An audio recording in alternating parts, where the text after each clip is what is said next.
Hello and welcome live from New Delhi. You're watching DD India NewsHour. I'm Gautam Roy, and coming up over the next 1 hour. India summons Bangladesh envoy in New Delhi, says it observes all protocols and agreements between the two governments and their border forces. Over 16 million devotees take the holy dip at India's Prayagraj as the world's largest spiritual gathering gets underway.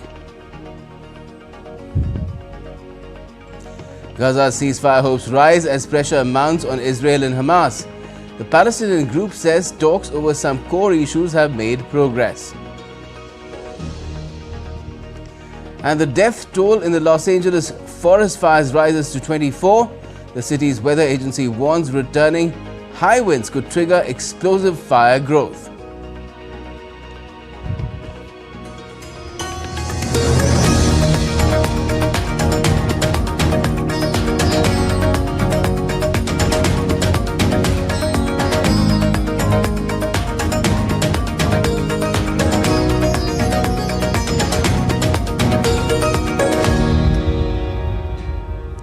Fissures in the bonds of friendship between India and Bangladesh keep coming up since the interim government took over in Dhaka.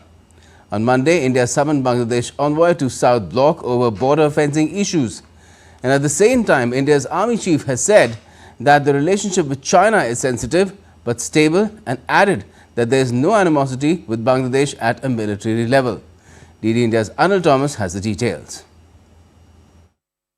A day after the interim government of Bangladesh expressed deep concern about the prevailing situation along the India-Bangladesh border, India summoned the Deputy High Commissioner of Bangladesh, Mohammad Nurul Islam, over border issues to South Block. The acting commissioner was in unequivocal terms explained that India observes all protocols and agreements between the two governments and between the Border Security Force and Border Guard Bangladesh. India conveyed its expectation that all earlier understandings will be implemented by Bangladesh and there will be a cooperative approach to combating cross-border crimes. Earlier, the Indian High Commissioner Pranay Verma said he and the Foreign Secretary discussed Indian commitment to ensuring a crime-free border, effectively addressing the challenges of smuggling, movement of criminals and trafficking. We have an understanding with regard to fencing the border for security. Our two border guard enforcements, BSF and BGB, have been in communication in this regard. We expect the understanding will be implemented and that cooperative approach to combating crime. Meanwhile, the Indian Army Chief, General Upendra Dwivedi, has said that the situation on Indian northern border is sensitive but stable. In a press conference, General Dwivedi said there is no animosity with Bangladesh at a military level. As of today, firstly, there is no vulnerability from any side. I am in touch with the Chief of Bangladesh during the time of when this changeover took place. I was in constant touch with him, and even thereafter in November 24 we had a video conference also. As far as the military cooperation is concerned, is again going up in the same way. Our officers have moved there for the NDC also. There is no let up on that side. The India-Bangladesh border is one of the longest shared borders in the world and has been a focal point of bilateral relations for decades. The ties between India and Bangladesh need urgent attention. They need to resolve the border issues and uphold peace along the 4,096-kilometer border. With Naval Sangh Parmar in Dhaka and my colleague Amritpal Singh, Anil Thomas, DD India, New Delhi. Over 16 million devotees and pilgrims have taken the holy dip on the first day of the Maha Kumbh, as the world's largest spiritual and cultural gathering began today in Prayagraj, Uttar Pradesh, at the confluence of the river Ganga, Yamuna and Saraswati. The grand event will continue till Maha Shivratri on the 26th of February, a rare celestial alignment that occurs only once in 144 years, adds to the speciality or the uniqueness of the Maha Kumbh this year as well.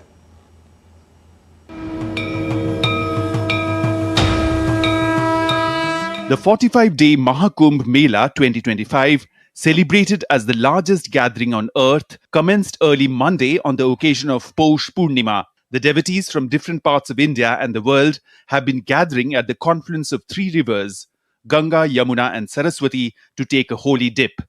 Over 16 million people took a holy bath at Sangam on the first day of Maha Kumbh. डुबकी लगाए अब हर हर गंगे मन की शुद्धि और तन की शुद्धि भी होती है। तो मुझे था कि इतना बड़ा मौका मैं कैसे गवा सकती हूँ जब Large numbers of international tourists also flocked to Prayagraj on Monday. Foreign visitors from countries such as Italy, England, and Russia sought spiritual purification by immersing themselves in the freezing waters at the Sangam. Oh, very excited, and I always like coming here. It's very nice. It's very, very powerful. I'm very blessed to be going into the Ganges. It's been beautiful to come and see Gangama, Yamunama, Saraswati Ma. Prime Minister Narendra Modi wished everyone on the commencement of Maha Kumbh 2025 at Prayagraj. In a social media post, the Prime Minister called it a special day for crores of people who cherish Bharatiya values and culture. He remarked that Maha Kumbh embodies the timeless spiritual heritage of the country and celebrates faith and harmony. PM Modi expressed happiness seeing Prayagraj abuzz with countless people coming there, taking the holy dip and seeking blessings. Wishing all the pilgrims and tourists a wonderful stay, the Prime Minister showed optimism that this huge festival of Indian spiritual tradition will bring new energy and enthusiasm to the lives of the pilgrims and tourists. The grand event, which began on January 13th, will continue until February 26th. With inputs from Siddharth Bharadwaj, Bureau Report, DD India. And India's Prime Minister Narendra Modi will launch Mission Mausam on Tuesday as part of the events marking the 150th Foundation Day of the Indian Meteorological Department, or the IMD. DD India's Tapas Bhattacharya has more details.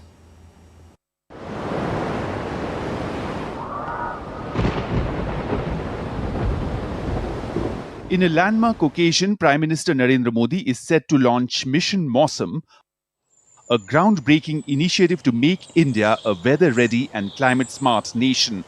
This transformative program will be unveiled as part of the 150th Foundation Day celebrations of the India Meteorological Department. There will be first 2 sessions on early warning for all. There will be 1 session on the early warning for all in a global perspective, another session on early warning for all national perspective. The objective is to take stock of the current status of weather and climate services in the globe and in the country, the gap areas, and to strategize the plans of actions to fill those gaps and to improve the services for the people. Prime Minister Modi will also unveil the IMD Vision 2047 document, a roadmap for weather forecasting, climate change mitigation, and adaptive strategies. We will have a Vision 2047 which will be released, and also that document brings out about the current status and strategy to move in the Amrit Kal to have an India which will be weather ready and climate smart by 2047. With Mission Mausam and the IMD Vision 2047, India takes a giant leap towards a climate smart future. Tapas Bhattacharya's report, DD India. California's Los Angeles is still grappling with the wildfires that broke out on the 7th of this month and have so far claimed 24 lives. Firefighters are battling the 3 biggest fires, licking up the homes of stars and commoners alike across LA. The largest, the Palisades, which has burned through more than 23,000 acres, is only 13% contained, and high winds are threatening to whip up the flames once again. Here's Dheeraj Das's report. As the devastating Los Angeles wildfires burned for the 7th straight day on Monday, firefighters were battling the massive wildfires that have ravaged the city and killed at least 24 people, with officials warning of incoming dangerous winds that could whip up the blazes further. The fires ripped through the United States' second largest city, reducing whole communities to scorched rubble and leaving thousands without homes. Massive firefighting efforts have staunched the spread of the Palisades fire, which was looming towards upscale Brentwood and the densely populated San Fernando Valley.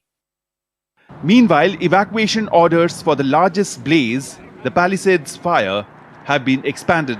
Evacuation orders are in effect for 100,000 LA residents as the Eaton fire in Altadena and other blazes in the country continue to burn, Los Angeles County declared a public health emergency, warning that smoke and particulate matter could pose immediate and long-term threats. But conditions are set to dramatically worsen with extreme fire behavior and life-threatening conditions over the coming days. Elevated critical fire weather conditions will continue through Wednesday. Please rest assured that your County of Los Angeles Fire Department will be prepared. These winds, combined with low humidities and low fuel moistures, will keep the fire threat in all of Los Angeles County very high.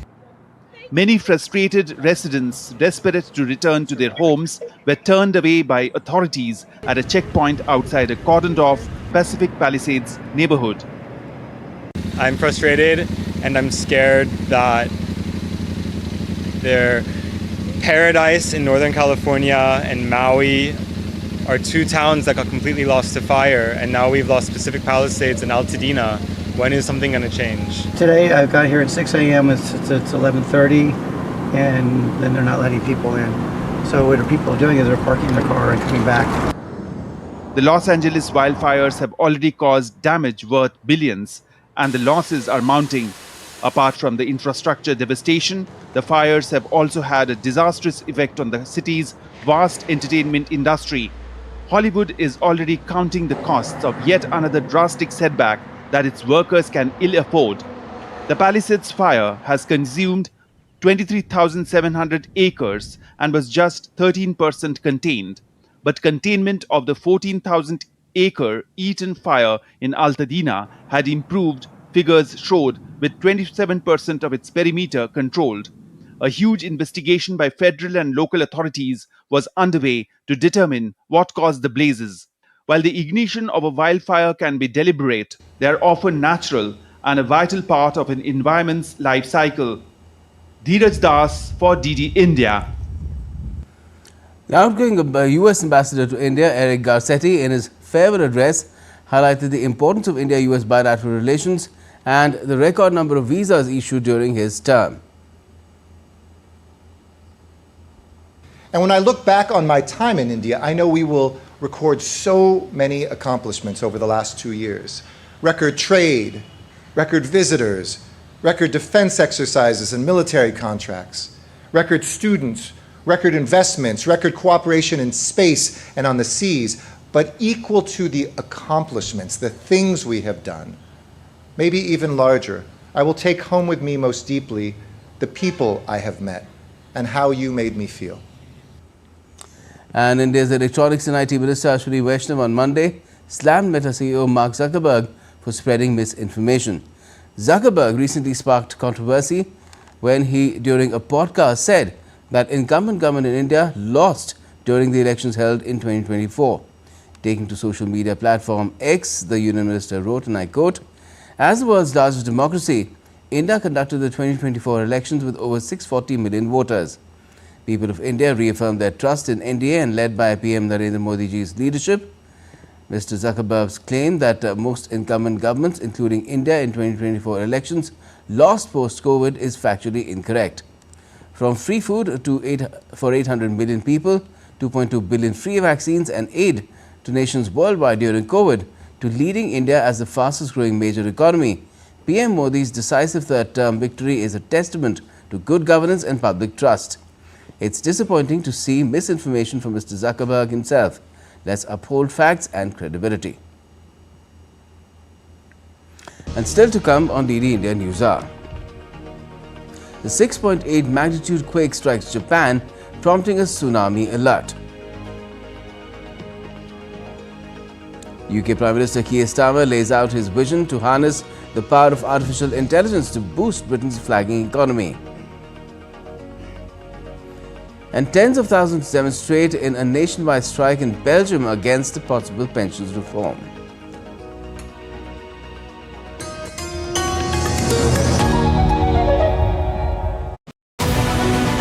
This week on Defense Dynamics, unravel the secrets behind India's revolutionary CATS warrior prototype.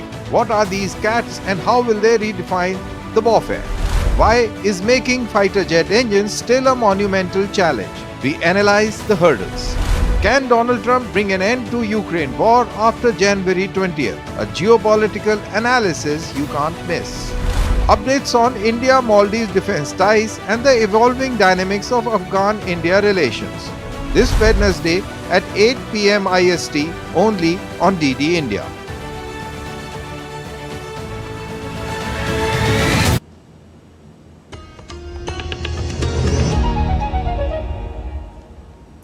Welcome back. You're watching DD NewsHour. I'm Gautam Roy. Now, southern Japan was hit by a strong earthquake on Monday in a region that had been the subject of the nation's first ever mega quake advisory last year. According to Japan's meteorological agency, the quake with a preliminary magnitude of 6.9 struck the Kyushu region. The agency added that it was investigating whether the quake was related to the Nankai Trough. The Nankai Trough, where the Philippine Sea Plate is subducting under the Eurasian Plate at the bottom of the sea off the southwest coast of Japan, produces massive earthquakes around every 100 to 150 years. Strong quakes nearby are seen as a potential indication that a mega quake could be more likely. After Monday's quake, tsunami advisories for waves of a maximum height of 1 meter were issued for the southern prefectures of Miyazaki and Kochi. A 20-centimeter tsunami was later recorded, reaching Miyazaki city. The JMA in August issued a week-long advisory for a relatively higher chance of a mega quake as powerful as magnitude 9 after magnitude 7.1 quake hit the country's southwest. UK Prime Minister Keir Starmer has said he wanted to make the UK an artificial intelligence superpower, promising to take a pro-innovation approach to regulation, make public data available to researchers and create zones for data centres. Starmer, whose Labour government is expected to have little choice but to cut spending after borrowing costs jumped, said he wanted to put AI at the heart of his ambition to grow the economy. Our ambition is not just to be an AI superpower, but also make sure that this benefits working people. Now that, of course, starts with jobs and investment in every part of the country. So I'm really pleased here today to announce that Kyndryl are investing in a new technology hub in Liverpool. Now that alone will create 1,000 new jobs. And also that Nscale are investing £2 billion, and Vantage Data Centres another £12 billion, making £14 billion of new investment in data centres across the UK, creating another 12,000 jobs. A potential deal to end the Gaza conflict is nearing completion, with Qatar mediating talks between Israel and Hamas. On Monday, Qatar handed both parties a final draft of a ceasefire and hostage release agreement. Both Israel and Hamas have confirmed progress being under pressure as the Trump administration is coming in. A potential deal to end the Gaza conflict is nearing completion, with Qatar mediating the talks between Israel and Hamas. Mediator Qatar handed Israel and Hamas a final draft of a ceasefire and hostage release agreement on Monday, designed to end the war in Gaza. The draft was presented following a breakthrough in negotiations attended by US President-elect Donald Trump's envoy. Meanwhile, Israel confirmed progress in the discussion and emphasized it is working closely with both the outgoing Biden administration and the incoming Trump administration. We see some progress in the negotiations. Israel wants a hostage deal. Israel is working with our American friends in order to achieve a hostage deal. And soon we will know whether the other side wants the same thing. Hamas has also confirmed that progress has been made towards a hostage ceasefire deal, expressing hope that their prisoners will soon be freed. It is believed that 94 of the 251 hostages abducted by Hamas on October 7 remain in Gaza. Israel believes at least a third of the remaining hostages are dead. Rabindra Chauhan's report for DD India. Jihadists are said to have killed at least 40 farmers in Nigeria's northeastern Borno state in the latest violence to hit the conflict-wrought region, a government official said on Monday. Fighters from the Islamic State-aligned Islamic State West Africa province, as the ISWAP, late Sunday rounded up scores of farmers in Dumba on the shores of Lake Chad and shot them dead. The state government has ordered troops fighting jihadists in the region to track and obliterate the insurgent elements operating around Dumba and their enclaves in the wider Lake Chad area. The farmers strayed off the safe limit set by troops for farming and fishing in the area that is a sanctuary for militants from ISWAP and its Boko Haram rival, and is dotted with landmines and prone to nocturnal attacks.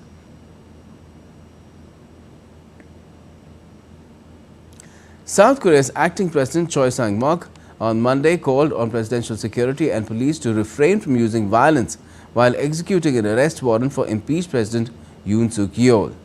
The lawyer of President Yoon has said that he will not attend the first hearing of his impeachment trial because of safety concerns. The Constitutional Court has scheduled 5 trial dates spanning the 14th of January till the 4th of February, which will proceed in his absence if he does not attend. Britain and Mauritius on Monday reported good progress in talks to finalize a deal over the sovereignty of the Chagos Islands, including the US-British military base on Diego Garcia.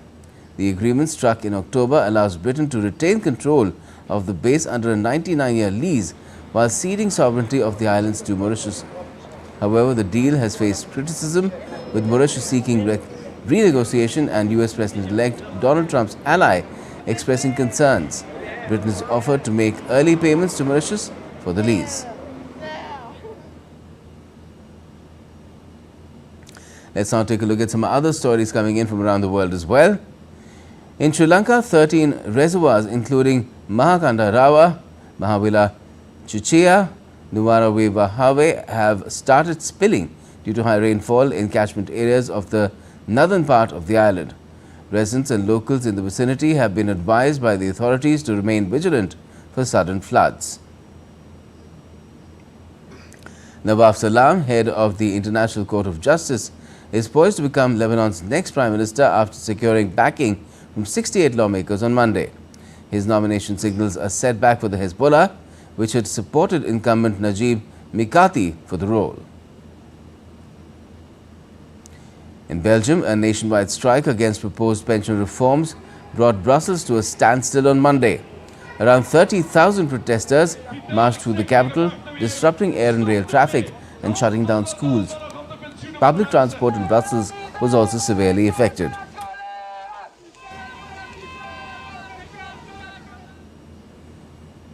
Russia's State Duma Speaker Vyacheslav Volodin met Slovak Deputy Speaker Andrzej Danko and National Council member Tibor Gaspar in Moscow. Danko's visit comes as Slovakia seeks solutions after Ukraine halted Russian gas pipeline deliveries to Europe. In Brazil, a severe landslide in Ipatinga, Minas Gerais, triggered by heavy rains, has claimed at least 10 lives. The city has declared a 180-day state of public calamity. Rescue operations are underway for missing individuals, while shelters have been set up for the displaced.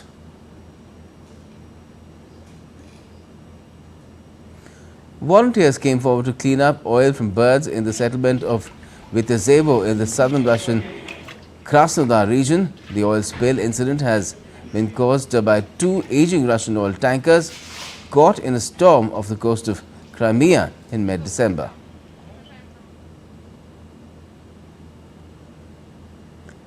Apple has achieved a major milestone, exporting iPhones worth over 1 lakh crore rupees from India in 2024.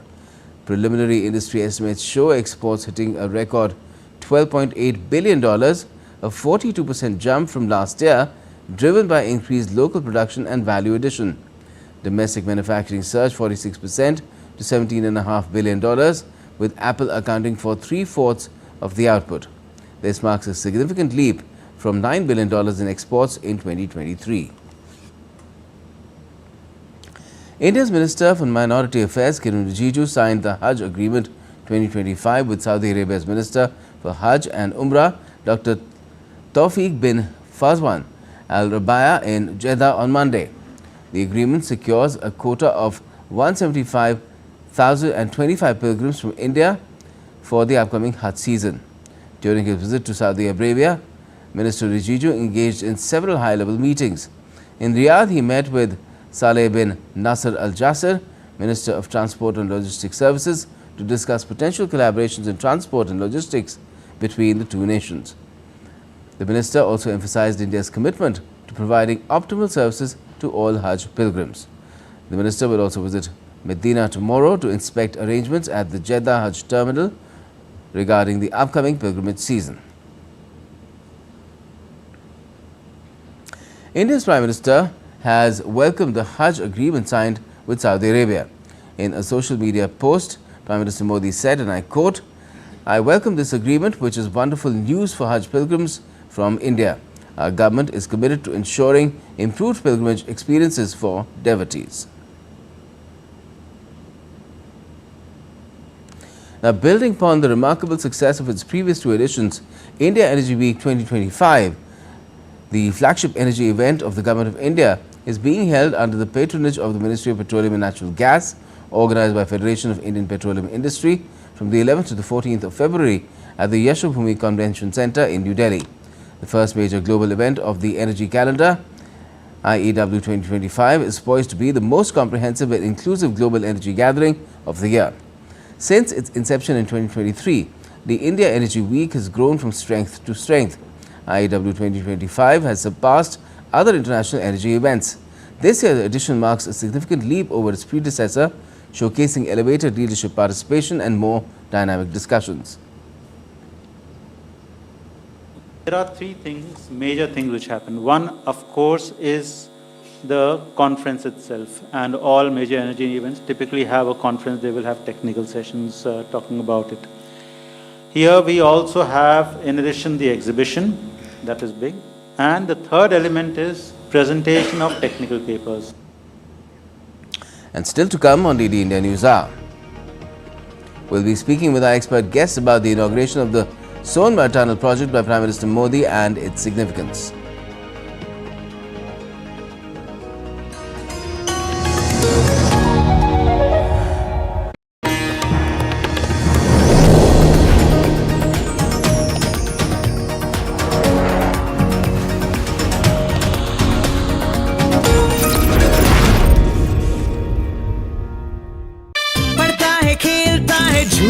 उछलता है, दौड़ता कभी कभी दौड़ कर आता है, आगे आगे बढ़ता है इंडिया, अमूल दूध पीता है इंडिया। रिटायरमेंट प्लानिंग के लिए तेरा SIP के बारे में क्या ख्याल है? रिटायरमेंट अभी तो पूरी लाइफ बाकी है यार।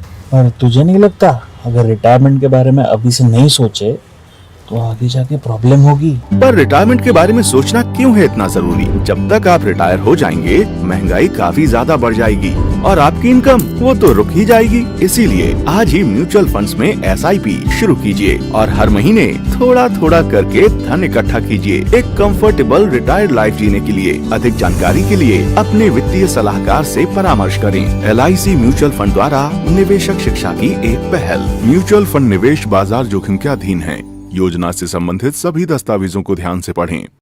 पढ़ता है, खेलता है, झूलता उछलता है, दौड़ता कभी कभी दौड़ कर आता है, आगे आगे बढ़ता है इंडिया, अमूल दूध पीता है इंडिया। रिटायरमेंट प्लानिंग के लिए तेरा SIP के बारे में क्या ख्याल है? रिटायरमेंट अभी तो पूरी लाइफ बाकी है यार। और तुझे नहीं लगता अगर रिटायरमेंट के बारे में अभी से नहीं सोचे तो आगे जाके प्रॉब्लम होगी? पर रिटायरमेंट के बारे में सोचना क्यों है इतना जरूरी? जब तक आप रिटायर हो जाएंगे महंगाई काफी ज्यादा बढ़ जाएगी और आपकी इनकम वो तो रुक ही जाएगी। इसीलिए आज ही म्यूचुअल फंड्स में SIP शुरू कीजिए और हर महीने थोड़ा थोड़ा करके धन इकट्ठा कीजिए एक कंफर्टेबल रिटायर्ड लाइफ जीने के लिए। अधिक जानकारी के लिए अपने वित्तीय सलाहकार से परामर्श करें। LIC म्यूचुअल फंड द्वारा निवेशक शिक्षा की एक पहल। म्यूचुअल फंड निवेश बाजार जोखिम के अधीन है। योजना से संबंधित सभी दस्तावेजों को ध्यान से पढ़ें।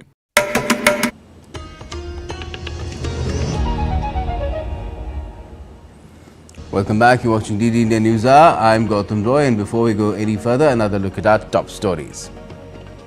India summons Bangladesh envoy in New Delhi, says it observes all protocols and agreements between the two governments and their border forces. Over 16 million devotees take the holy dip at India's Prayagraj as the world's largest spiritual gathering gets underway. And Gaza ceasefire hopes rise as pressure mounts on both Israel and Hamas. The Palestinian group says talks over some core issues have made progress. Also, the death toll in the Los Angeles forest fires rises to 24. The city's weather agency warns returning high winds could trigger explosive fire growth.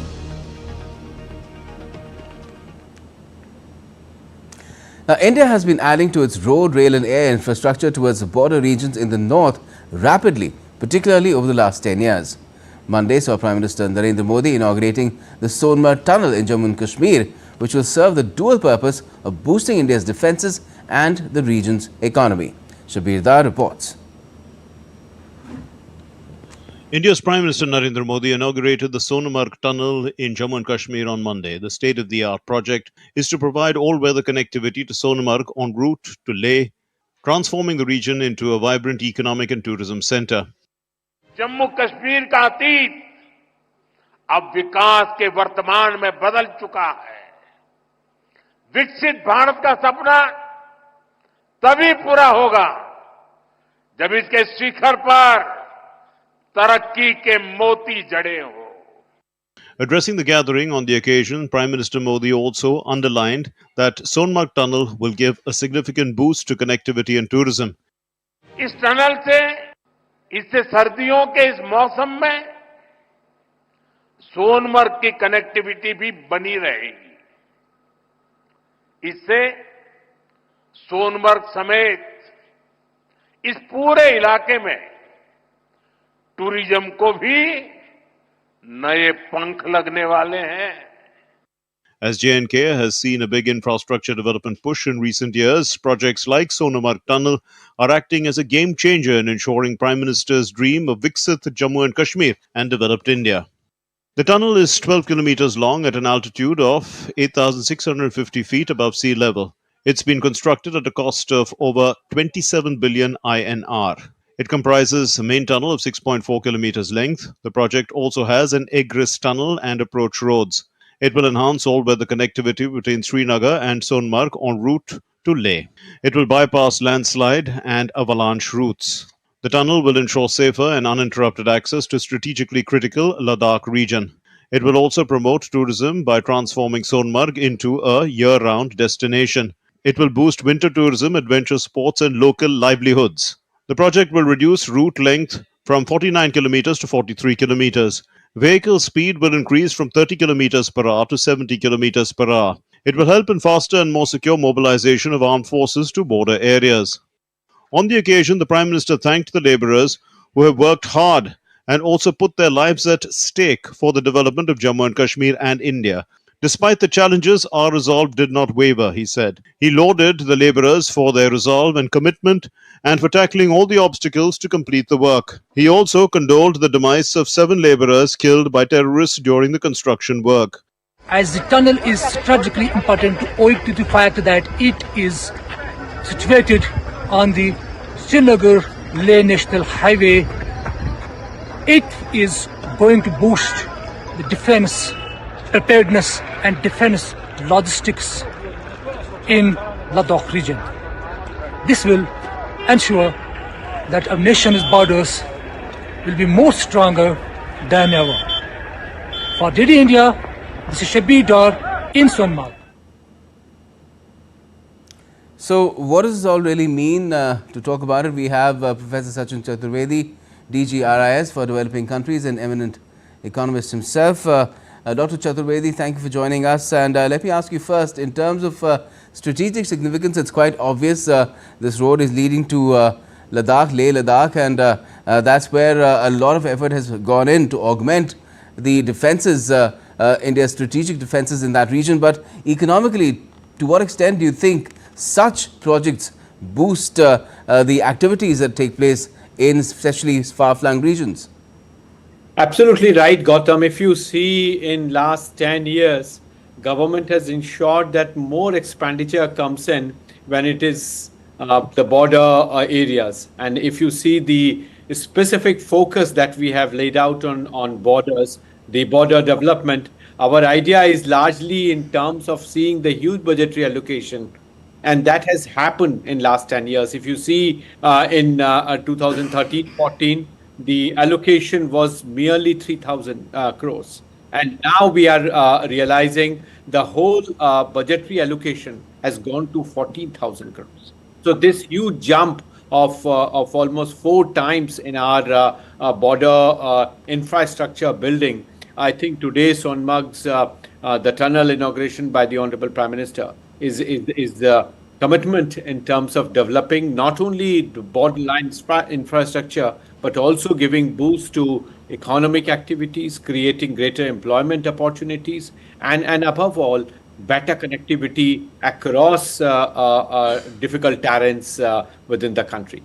Yeah, certainly. I mean, one cannot really look at these projects just from the prism of economic benefits, because the strategic benefits are immeasurable if you consider the whole picture. But economically as well, do you think that as far as the country's economic development, especially holistic development is concerned, such projects are extremely necessary, because they begin, once they are commissioned, to cater to areas which are or have been historically for decades, ever since India's independence and perhaps even before this, very, very economically backward.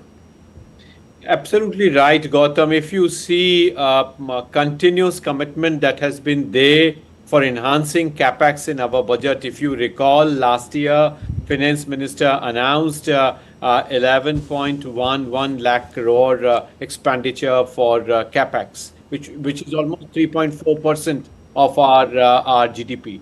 So the consistent commitment for capital expenditure for infrastructure development, and also for creating new epicenters for economic development, particularly in regions like Ladakh, Jammu and Kashmir, and also northeastern states, where this has been neglected for many, many years, decades actually. So this huge commitment that Finance Minister has come up with, Prime Minister's larger canvas that is set for regional connectivity. Gati Shakti project is a clear manifestation of that. So you find in all a greater growing interlinkages, intertwining the regional development strategies through infrastructure development with strategic perspective, and also trying to create new avenues for development. The G20 presidency demonstrated that, and also ensured how it delivers the larger global canvas that we could capture here in India. And during that and since then, more and more push for infrastructure development. Let me just quote to you what the LG said at this event itself, where this tunnel was inaugurated. He said in 2024, the number of tourists that visited J&K went up to 23.5 million. And 2023, the figure was 21.1 million. And the arrival of foreign tourists have jumped up by 300% in the last 2.5 years. Bear in mind that tourism is a mainstay for a region like Jammu and Kashmir and also Ladakh.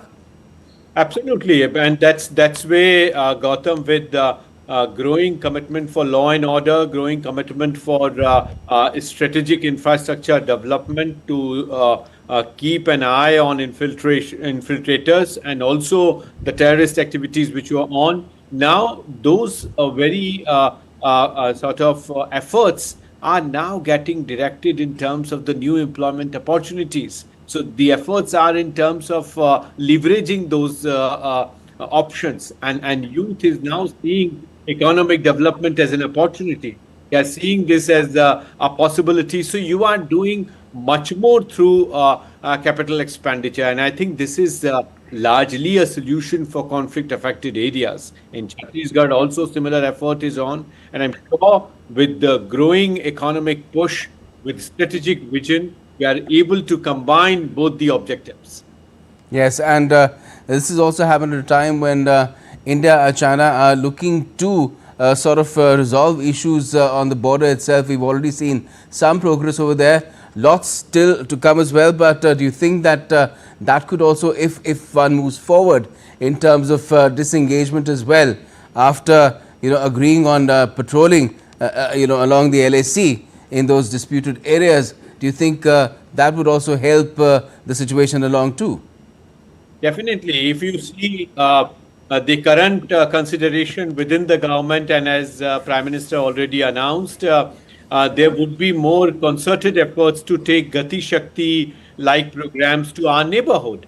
And more countries, if you see Bhutan, Nepal, Sri Lanka, Maldives, they already have proposed what kind of Gati Shakti they can be part of, how connectivity with India should be enhanced, should be integrated, and they take advantage of similar efforts that are on in India, how to connect with India's growth story, with one of the fastest global economy. More and more of our neighbors are very keen to connect, and that requires infrastructure. So if you see efforts, the governments in the neighborhood have exhibited their commitment, their interest, and willingness to partner. And this would also motivate other actors to also connect and see the possibilities. India-China partnership, at least reducing tension on the borders, and also trying to do the confidence-building measures to be initiated, launched, and we embark on that more sincerely, I think would motivate many more actors in the region to connect with this larger story that is coming up for infrastructure development. And do you also feel that this has been a holistic drive? We're talking about a tunnel being unveiled today, so another route, an all-weather route being created by road, but what about rail and air? Do you think concerted effort is being made in that direction as well? On that as well, but as I was intending to mention, Gautam, don't forget about the energy grids that are coming up. So in South Asian region, you already find a greater effort to bring in electricity supply from Nepal to Bangladesh, from Bhutan to India. You find a greater effort for electricity grid to come in. After the G20, we had launched what was called as India Middle East Europe Economic Corridor. And the idea was that the South Asia grid would be connected with the GCC grid, and the Southeast Asia, the ASEAN grid, would be connected with us, which would bring in Myanmar on board, where a perpetual electricity crisis and high cost is a source of worry for them. So you find that with physical infrastructure coming in, railway, inland waterways, and riverine connection within the region, plus the air connectivity. So that all is giving you a multimodal connectivity within the region, and on top of that is this electric grid connection. So you find, Gautam, ample opportunities in terms of how the regional integration can really happen. And that would also kick in a larger economic development opportunity in our neighborhood as well. Certainly sounds wonderful, and let's hope we make more progress and benefits accrue more and more to the region as well through these activities. Thanks a lot for joining us and talking about it, Dr. Chaturvedi. Let's now take a look at some other stories making the news around the country. Now, India's indigenously developed Nag Mk2, a third-generation anti-tank fire-and-forget guided missile, has successfully completed field trials at the Pokhran range. The trials validated its maximum and minimum firing range with precision target destruction. The Nag missile carrier version 2 was also evaluated, marking the weapon system's readiness for induction into the Indian Army. INS Tushil, the Indian Navy's latest guided missile stealth frigate, arrived in Lagos, Nigeria as part of its deployment to the Gulf of Guinea. The ship was escorted into Lagos harbour by a Nigerian naval vessel, and it received a warm welcome from Nigerian Navy officers, Indian High Commission officials and the Indian diaspora. Surat in the western state of Gujarat in India celebrated Makar Sankranti with the International Kite Festival. Kite enthusiasts from across India and abroad showcased kites of various sizes and design, creating a vibrant cultural spectacle. And still to come on DD India NewsHour. The inaugural edition of the Kho-Kho World Cup 2025 kicks off in Delhi. In the Australian Open, Djokovic and Alcaraz begin their quest for this year's first Grand Slam title. And India is fielding its biggest ever squad at the India Open badminton tournament set to kick off on Tuesday in New Delhi.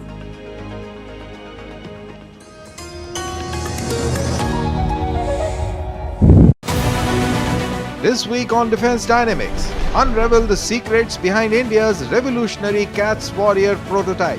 What are these CATS and how will they redefine the warfare? Why is making fighter jet engines still a monumental challenge? We analyze the hurdles. Can Donald Trump bring an end to Ukraine war after January 20th? A geopolitical analysis you can't miss. Updates on India-Maldives defense ties and the evolving dynamics of Afghan-India relations. This Wednesday at 8 PM IST only on DD India.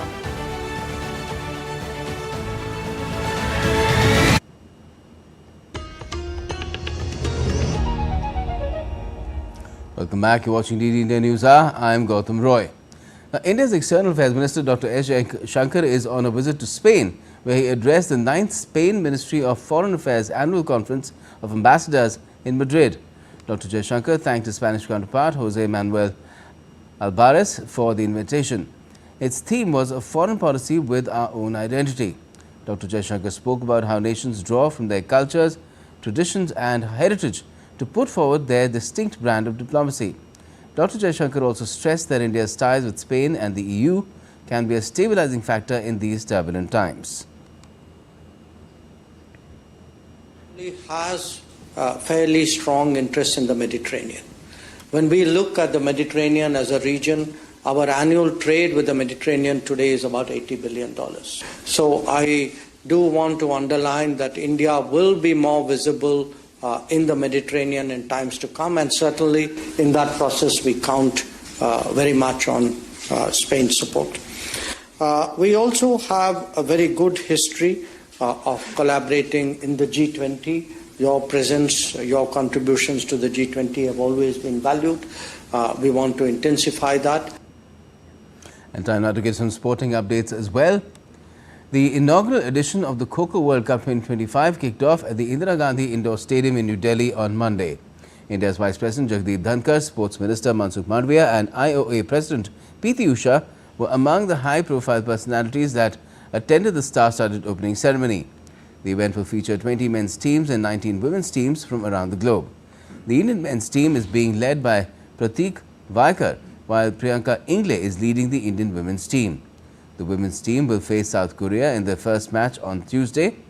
DD India caught up with India's men's team captain before their opening match starting Monday. Take a listen. खुशी है कि हम भारत की तरफ से खेलने वाले हैं। ये फर्स्ट वर्ल्ड कप है हमारा, तो अभी दिल्ली में होने जा रहा है, तो बहुत खुशी है क्योंकि पेरेंट्स ने और मैंने भी बचपन में जब खो खो खेलना स्टार्ट किया था तब ऐसा ही ड्रीम रखा था कि मैं भी अपनी कंट्री के लिए कुछ कर पाऊँ, अपनी कंट्री को प्राउड फील कराऊँ, अपने घर वालों को प्राउड फील कराऊँ। तो आज वो मंच है और भारत की तरफ से हम खेल रहे हैं, तो बहुत एक्साइटमेंट है, घर में सब खुश है और टीम में भी हम सब एक दूसरे से मतलब लगाव है हमारा एक दूसरे से कि टीम में आए हैं, एक साथ अच्छे से खेलना है, तो सभी लोग हम यहाँ पे खुश हैं। Let's talk about tennis now. Novak Djokovic survived a first set scare on Monday to begin his quest for an 11th Australian Open title and record 25th Grand Slam crown. The 37-year-old was out of ideas early on against teenage American wildcard Nishesh Basavareddy, who was making his Grand Slam main draw debut. The 19-year-old stunned Djokovic by winning the first set in front of a shocked Melbourne Park crowd. But the Serbian slowly began to get his measure, battling through 4-6, 6-3, 6-4 and 6-2 with new coach Andy Murray at the Rod Laver Arena. The win put Djokovic into the second round in Melbourne for an 18th consecutive year. And Carlos Alcaraz began his bid to compete a career Grand Slam with the 6-1, 7-5, 6-1 win over Kazakh's Alexander Shevchenko to ease into round 2 on Monday. 4 times major champion Alcaraz is targeting his maiden trophy at Melbourne Park to become the youngest man to capture all 4 Grand Slam titles. The third seed fended off a breakpoint and then broke into the third game to take full control of the opening set, which he wrapped up in 1 hour and 54 minutes. 2-time Grand Slam runner-up Stefanos Tsitsipas crashed out of the Australian Open on Monday after losing to young American Alex Michelsen. Ranked 42, Michelsen powered past Tsitsipas 7-5, 6-3, 2-6, 6-4 in the John Cain Arena to advance to round 2. The 11th-seeded Greek, who played Novak Djokovic in the 2023 final at Melbourne Park, has been in poor form since last year. Due to a mediocre 2024, Tsitsipas's world ranking dropped to 12 from a career high of 3. American Francis Tiafoe advanced to the second round of the Australian Open by beating Frenchman Arthur Rinderknecht at Melbourne Park on Monday. Tiafoe started strong, taking the first 2 sets 7-6, 6-3. However, a double fault disrupted his momentum. Rinderknecht capitalized on this to win the third and fourth sets. Tiafoe eventually triumphed in a tough 5th set to advance to the next round. Francis Tiafoe will face Fabian Morozan in the next round.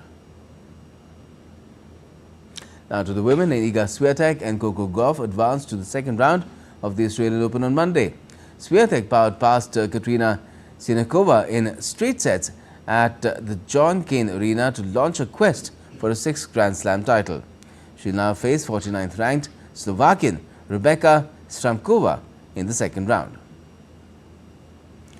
Meanwhile, world number 3 Coco Gauff eased past the 2020 edition winner Sofia Kenin 6-3, 6-3 in 80 minutes. Coco Gauff will clash against 173rd ranked Jodi Barrage in the second round. And now badminton. The India Open begins on the 14th of January at the KD Jadhav Indoor Hall in New Delhi. India fields its biggest ever squad with 46 players. Satvik Sairaj Rankireddy, Chirag Shetty, Lakshya Sen, HS Pranoy and PV Sindhu are leading the charge.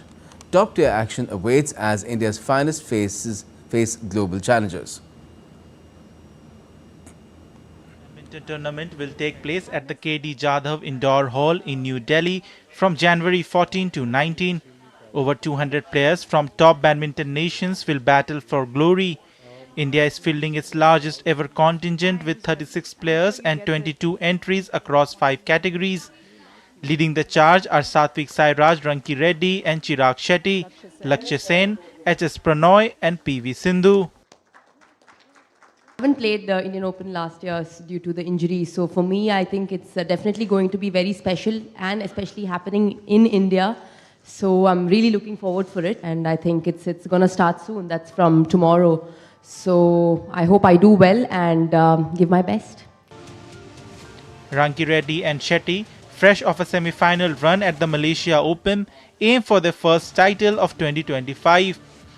In men's singles, Lakshya and Pranoy will seek to bounce back from disappointing outings in Kuala Lumpur, while Priyanshu Rajawat adds depth to the squad.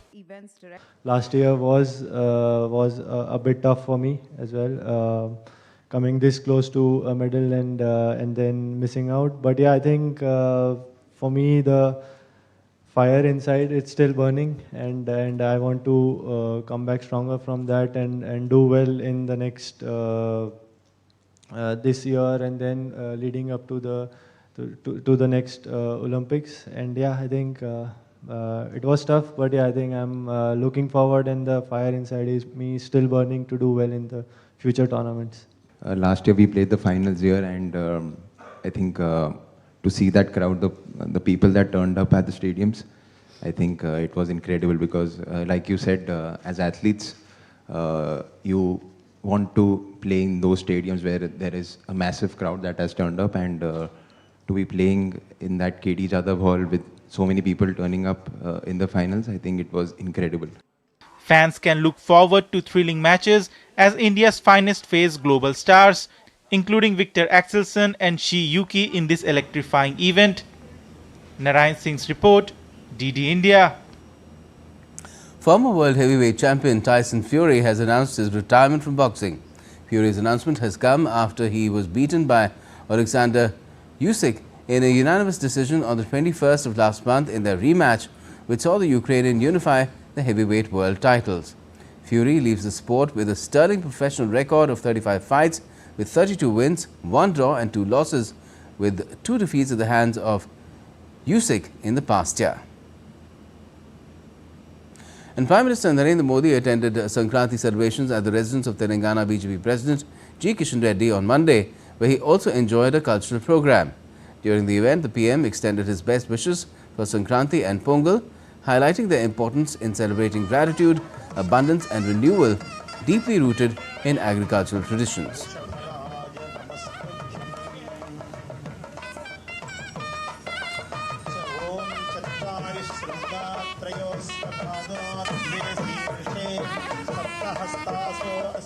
तैलं समर्पयामि अग्नेन यसुपधाराये अस्मान् विश्वानि देव वयुनानि विद्वान् योध्यस्मज्जुहुराणमेनो भूयिष्ठान्ते नमभुक्तिं विधेमा तैलधारां समर्पयामि भोगिरूपयज्ञेश्वराय तैलधारां समर्पयामि. Here's wishing you a very happy harvest festivities all around the country and the world as well.